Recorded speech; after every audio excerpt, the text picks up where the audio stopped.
ต่อปัญหาตุลุงนะเจ้านางพยาบาลนั่นก็เจ้าโอ้ถูกต้องกันอยู่ใกล้ตังค์ให้สัก25 ตังค์เก่งกับตุลุงเก่งแป๊ะเจ้าแค่มาเก่งตอนที่ฟังตุลุงนี่บ่ได้นะเจ้านั่นแหละแต่ก่อนนี่บอกค่อยเก่งก็ได้นะเจ้าอย่าไปช่วยนักกันเลยเหาะขึ้นไปไม่ได้ฟังกันละก็ได้จะถามปัญหาตุลุงตัวนะเจ้าถามมาไอ้ยังตีบดังยองดังอ่ะเจ้าแว่นตาเอาอย่างข้อได้ค่ะเจ้าน้ำ26 แก้วนะเจ้าแล้วก็กินไปทำแก้วเหลือตะใดอ่ะเจ้าเอา6 แก้ว26 แก้วน้ำ26 แก้วนะเจ้าแล้วกินไปแก้วเหลือตะใดอ่ะเจ้ามันเหลือสักแก้วมัน6ไปเห็นละเก่งก็มัน6ไปแก้วแล้วเหลือตะใดอ่ะเท่า6กินไปเหี่ยแก้ว6ไปเหี่ยแก้วเหลือ24เหลือ24เก่งก็จ้าตุลุงก็เก่งนะจ้าน่าว่านะจ้าว่าไปอันละดอนใจประแดดนะจ้าตุลุงเจ้าดอนใจประแดดเนาะจ้าฟังตุลุงม่วนดีอ่ะเจ้าเปิงเพิ่นว่าเนาะว่าใหญ่อย่างกับเพิ่นว่าอย่างก็ว่าใหญ่ที่บ้านอย่างก็เพิ่มความสุขอย่างเงี้ยเจ้าความสุขเพิ่มความสุขขึ้นมาอย่างเจ้ากำแถมกำว่าอู้กับคนเง่าเหมือนผ่าไม้ตาอู้กับคนพญาเหมือนผ่าไม้ลงคอฟังตุลุงนี่นะเจ้ามีความสุขชนะเจ้าไม้ตัดตานี่มันปึกเนาะผ่าไม้ลงคอนี่พระเดียวเนาะตอบนางพยาบาลถูกต้องละแสดงว่าเป็นคนมีปัญญาละพอตัวไอ้ละเจ้าตุลุงบางคำนี่ก็บางกรรมนี่ก็เป็นเจ้ากระถือเป็นธรรมะนะเจ้าเป็นกันตุลุงตะอูเล่นนี่นะเจ้าเชิงกรรมที่ว่าอย่างนั้นควันเกิดจากไฟกลายเป็นลมมันอย่างนั้นนะแม่น่ะเกิดจากไฟสลายเป็นลมจ้าเกิดจากไฟสลายเป็นลมจ้าควันไฟนี่มันปัญหานะเจ้าตุลุงแม่น่ะเจ้าควันไฟนี่มันเหมือนปัญหาที่จะเข้ามาของคนเฮานี่มันเหมือนบ้านน่ะเนาะลุงเนาะที่เขาปิดประตูกระไดนี่นะ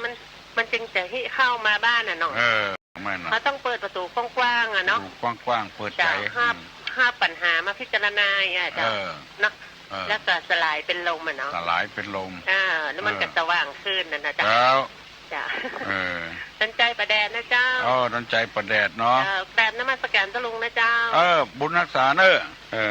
เจ้าขอบคุณเจ้าโชคดีโอ้หม่นอกหม่นใจตุลุงก็ถ้าจะอยู่กับพี่น้องทั้งหลายทำหลายปีอยู่นะถึงสุขภาพบ่สมบูรณ์แต่จิตใจเนี่ยมันเกิน100 ละ150คนละอ๋อตุลุงปัญหาที่ดอนใจประแดดแถมคล้องนะดอนใจประแดดเนาะเจ้าเอาพี่ดอนใจตอบนะเจ้าพี่ดอนใจตอบเนาะเจ้าคนอย่างแม่เหมือนซัดให้พี่ดอนตอบเลยนะอันนี้จากมองสีคำบ้านวิจิตรจ้ะแม่กันฮะเนาะจะเอาพี่ดอนใจตอบกันเลยจ้าพี่ดอนใจตอบเนอะคนอย่างหน้าเหมือนสัตว์คนอันอย่างหน้าเหมือนสัตว์พี่ดอนใจตอบเนอะตอบได้ก็ฮัลโหล0531210058พี่บ้านดอนใจประแดดตอบเหรอคนอย่างหน้าเหมือนสัตว์มาล่างจะพิษหมดกันเนี่ยเรื่องเนี้ย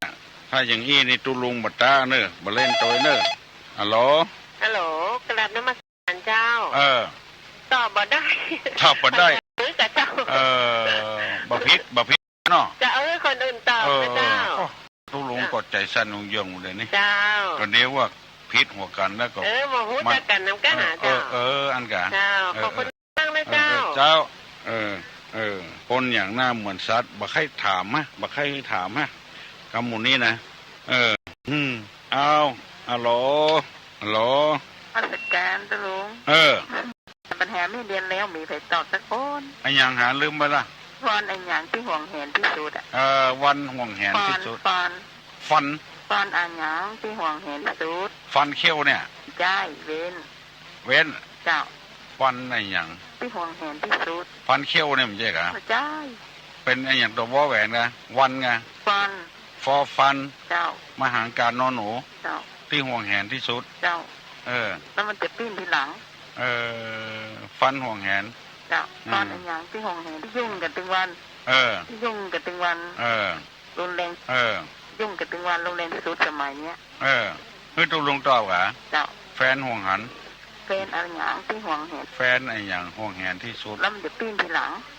ฟันห่วงแหนแฟนห่วงหันใช่กะห่วงแฟนนะกะฮะห่วงแฟนนะกะห่วงแฟนเจ้าแหนฟันห่วงแฟนนะกะนั่นกะอันเนี้ยยุ่งอ่ะทั้งวันนี่เจ้ายุ่งกะมันห่วงแฟนเนาะเป็นห่วงแฟนนะกะที่แค่ฟันกับถึงวันเนี่ยนั่นกะเจ้าโอ้ไปข่างกันนี่อย่างโอ้เป็นขนาดนักเนี่ยเจ้านี่ปัญหาชาวถึงวันนี่กะ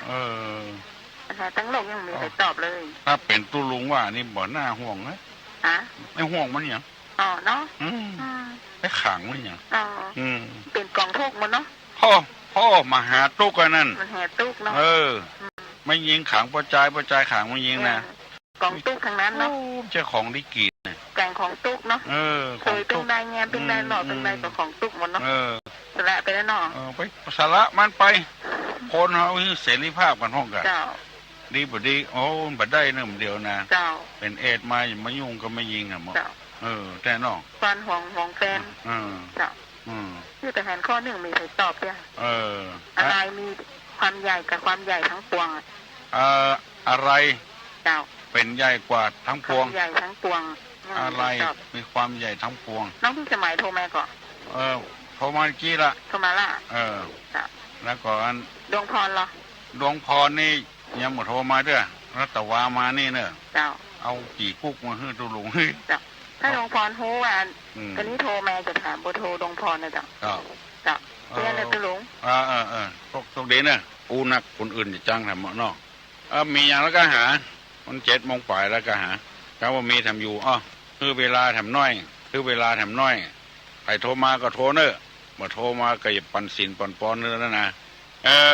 ขอให้อยู่ดีมีสุขเนอะฟังทีนะ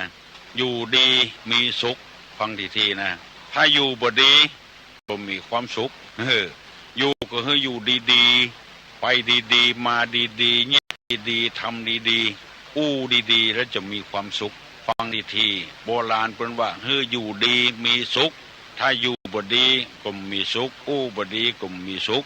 อายุมั่นขวัญยืนหิมากาขึ้นมีโจกมีลาภภาพแปชนะข้าศึกสัตรูอยู่เย็นเป็นสุขเนอ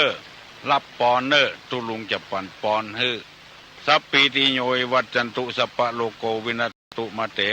ภาวะตวนตาลาโยสุขีที่การโยโกภาวะอภิวาทนาสิริสานิจังอุทาปจายโนจตารโลธรรมาวัฏันติอายุวันโนสุขังปะลัง